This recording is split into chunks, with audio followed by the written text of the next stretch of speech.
జీవితంలో మనం అద్దంలా ఉండాలి. తాతగారు ఒకరోజు అద్దం తుడుస్తుండగా గమనించిన మనవడు ఇలా అడిగాడు. వారి సంభాషణ కూడా ఈ విధంగా సాగింది. తాతయ్య, ఈ అద్దంలో ఏం కనిపిస్తుంది? ఓరి బడవా, నిన్ను చూస్తే నిన్ను కనిపిస్తుంది, నేను చూస్తే నన్ను చూపెడుతుంది. అయితే ప్రత్యేకమైన అద్దం కాదుగా, మరి ఎందుకు అంత శ్రద్ధ? అద్దం నీకు ఎన్నో పాఠాలు నేర్పుతుంది తెలుసా? మనవడు హి గాట్ ఇంట్రెస్టెడ్. అయితే ఆ పాఠాలు ఏంటో చెప్పండి అని ఆతృతగా అడుగుతాడు. తాతగారు చెప్పడం మొదలుపెట్టారు.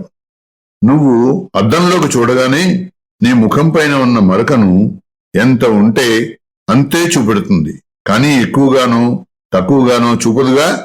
అవును తాతయ్య అంటాడు మనవడు. అద్దంలాగా నువ్వు కూడా నీ స్నేహితులకు, నీ తోబుట్టువులకు ఉన్నది ఉన్నట్టుగా చెప్పాలి అని అర్థం. తప్పైతే తప్పని, ఒప్పైతే ఒప్పని, అంతేకాని ఎక్కువ తక్కువగా ఇంకేదో కల్పించి కాని ఊహించి కాని చెప్పకూడదు. ఇది మొదటి పాఠం. బావుంది తాతయ్య. తర్వాత, అద్దం ముందు నువ్వు నిల్చుంటే నిన్ను చూపిస్తుంది, నువ్వు లేకపోతే నిన్ను చూపెట్టదు కదా. అలాగే ఎవరి గురించి అయినా మాట్లాడాలి అంటే వారి ముందే మాట్లాడాలి, వారి వెనుక మాట్లాడకూడదు, వారు అక్కడ లేనప్పుడు ముఖ్యంగా. అది అద్దం నేర్పే రెండవ పాఠం. అద్దం మన ముఖం పైన ఉన్న మరకను చూపిస్తుంది, కానీ మనం మరకను చూపెట్టిందని కోపంతో అద్దాన్ని పగలగొట్టం కదా. అలాగే ఎవరైనా మనలోని లోపాన్ని ఎత్తి చూపిస్తే మనం ఆ లోపాన్ని సరిచేసుకోవాలి, కానీ వారితో గొడవ పడకూడదు. ఇది మూడవ పాఠం.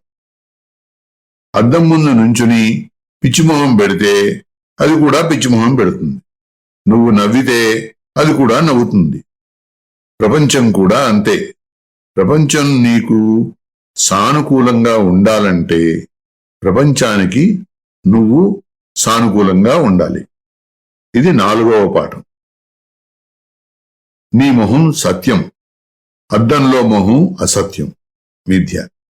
అలాగే చైతన్యం సత్యం, చిదాభాస అసత్యం, మిథ్య. ఇది ఐదవ పాఠం.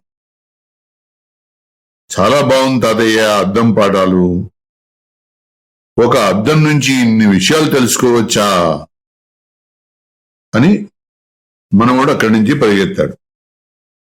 సో మనం కూడా ఆత్మవిద్యలో ప్రతి విషయాన్ని వివేకంతో విచారణ చేసి లోతులకు వెళ్లి జ్ఞానం సంపాదించాలి.